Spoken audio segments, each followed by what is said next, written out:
லட்சியம் என்ன, அதை முதல்ல தீர்மானிங்க. அதுக்கு பிறகு நீங்கள் பயணப்படணும். அதை விட்டுட்டு வேலை வாய்ப்பு இருக்கா அப்படின்னு இன்னொரு இடத்துல கேள்வி கேட்டாங்க. அதாவது நாங்கள் வேலை தேடணும்னாக்க காசு கொடுத்தா தான் வேலை கிடைக்குங்கிறாங்க, நீங்கள் பரீட்சை எழுதினாலே வேலை கிடைக்கும்னு சொல்கிறீங்களே அப்படின்னு கேட்டாங்க. நான் சொல்கிறேன், இந்த குரூப் 4, எஸ்எஸ்சி, ஆர்ஆர்பி இதெல்லாம் வந்து எழுதுகிறாங்க. போன கூட்டத்தில் அஞ்சல் துறை தலைவர் வந்திருந்தார். அவர் சொன்னார், திருச்சி மண்டலத்தில் 460 போஸ்ட்டு. அது குவாலிஃபிகேஷன் என்ன தெரியுமா? சென்ட்ரல் கவர்மெண்ட் போஸ்ட்டு, வெறும் 10வது படிப்பு. 460 பேரில் தமிழ்நாட்டை சேர்ந்தவங்க எத்தனை பேர் தெரியுமா? 20 பேர். ஆக விழிப்புணர்வு எங்கே இருக்கு? எங்க? ஊபியிலேருந்து வர்றா, ராஜஸ்தான்லேருந்து அப்ளை பண்ணி அங்கே வந்து அட்டென்ட் பண்ணுறான். நம்ம எங்கே இருக்கோம்? தலைமைச் செயலாளருக்கு உள்ள ஒரே ஒரு இது, மாணவர்கள் வந்து இன்னும் அவங்க இலக்கை நோக்கி பயணப்படாமல் இருக்காங்க. நீங்கள் இப்போ கேட்குறீங்க, எவ்வளவோ வாய்ப்பு இருக்குது. இன்னைக்கு அந்த தலைமைச் செயலாளர் அனுப்பி வச்சுருக்காங்க நம்ம பிரின்சிபாலை. அவங்ககிட்ட கொஸ்டின் பேப்பரு, சிலபஸ்ஸு, உங்களுக்கு வேண்டியது எல்லாத்தையும் கொடுத்து விட்டு அவங்களுக்கு வழிகாட்டுங்கன்னு சொல்லியிருக்காரு.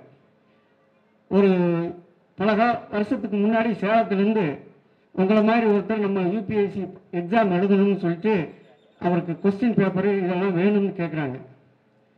அவர் சென்னையில் போனீங்கன்னா இந்த ப்ரொஃபஸர்கிட்ட இருக்குது, நீங்கள் போய் வாங்கி படிங்க அப்படின்னு சொல்லி அனுப்புகிறாங்க. அவர் போய் அந்த கொஸ்டின் பேப்பர் உங்கள்கிட்ட இருக்குது, அதை கொஞ்சம் கொடுத்தீங்கன்னா நான் படிக்கிறோம் அப்படின்னு சொல்லியிருக்காரு. அவர் ப்ரொஃபஸர் என்ன சொன்னார் தெரியுமா? நான் தர்றேன் தம்பி, நீ இந்த 3 மணி நேரத்துக்குள்ள இதை உட்காந்து நீ எவ்வளோ நேரம் வேணாலும் இங்கே உட்காந்து எழுதி எடுத்துக்கிட்டு போ, காப்பி எடுத்துட்டு போ, படிச்சுட்டு போ, நான் கொடுக்க மாட்டேன் அப்படின்னு சொல்லிட்டேன். 3 மணி நேரம் அவர் வீட்டில் கஷ்டப்பட்டு ஒரு காப்பி கூட இல்லாமல் உட்காந்து அதெல்லாம் எழுதி முடித்து தேர்வில் பாஸ் பண்ணது யார் தெரியுமா? இன்னைக்கு தலைமைச் செயலாளர் இருக்கக்கூடிய இறை என்பவர்கள் தான். இன்னைக்கு அப்படிப்பட்ட ஒரு கஷ்டமான சூழ்நிலையில் கூட அவர், ஆனால் இன்னைக்கு உங்களை தேடி கொஸ்டின் பேப்பரும் அவர் ஒரு பென் டிரைவில் கொடுத்து அனுப்பியிருக்காங்க. உங்கள் கல்லூரி முதல்வர் கொடுப்பாங்க. ஏன் இதை சொல்கிறேன்னா, இது அதான் சொல்கிறேன், நீங்கள் ஒரு பட்டம் வாங்கணும் அப்படிங்கிறது தான் ஒரு குறைந்தபட்ச தகுதின்னு நினச்சிட்டு வரீங்களே தவிர, நீங்கள் 10வது படித்த ஒரு இதுக்கு எஸ்எஸ்சிக்கு நீங்கள் அப்ளை பண்ணலாம், அதை நீங்கள் பண்ணுறதுக்கு தயாராக இல்லை. அதுக்கு குறைந்தபட்ச குவாலிஃபிகேஷனை 10வது 12வது படித்தாக்க இன்னைக்கு எழுதலாம். 70 சார் அதை தான் சொன்னாங்க, 70,000 போஸ்ட் வேக்கன்சி இருக்குன்னு சொல்லி சொல்கிறாங்க. நம்ம எத்தனை பேர் இந்த எஸ்எஸ்சி இதை நீங்கள் கேள்விப்பட்டு எத்தனை பேர் அப்ளை பண்ணியிருக்கீங்க? அது தெரியுமா? கை கொடுங்க பார்ப்போம். இல்லையா? இங்கே நல்லது, இவ்வளோ பேர் நீங்கள் விழிப்புணர்வாக இருக்குங்கிறது ரொம்ப மகிழ்ச்சியானது. ஆனால் நான் என்ன சொல்கிறேன்னா, இது பல மடங்கு அதிகரிக்கணுங்கிறேன். இந்த கல்லூரியில் வந்து இன்னும் ஒன்றையும் சொல்கிறேன், தமிழ்நாட்டிலேயே நாங்கள் வந்து ஒவ்வொரு மாவட்டமாக போகிறோம்.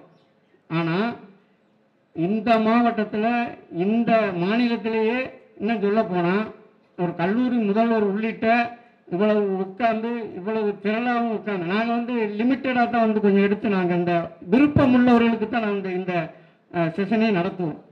ஆனால் முதல் முறையாக இவ்வளவு பேரை கூட்டி வச்சு நாங்கள் வந்து பண்ணோம். இப்போ பவர் பாயிண்ட் ப்ரெசன்டேஷன்லாம் அவங்க தலைமைச் செயலாளர் அவங்களோட மேடத்தை அனுப்பியிருக்காங்க.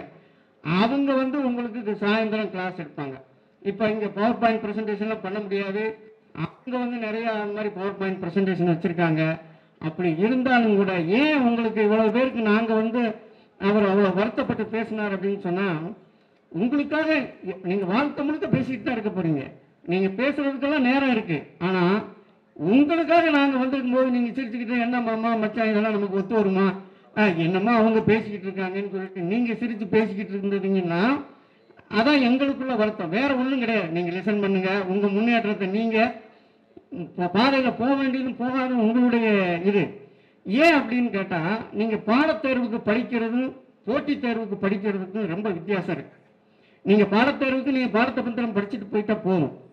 இன்னைக்கு காலையில் அவங்க கமர்ஷியல் டேக்ஸ் அசிஸ்டன்ட் கமிஷனர் பேசினாங்க, கேட்டிருப்பீங்க. பாருங்கள், அவங்க எவ்வளவு ப்ரிப்பேர் பண்ணி ஒரே அட்டம்ப்டில் எப்படி பாஸ் பண்ணி என்ன பண்ணுங்கிற அந்த இதை சொன்னாங்க.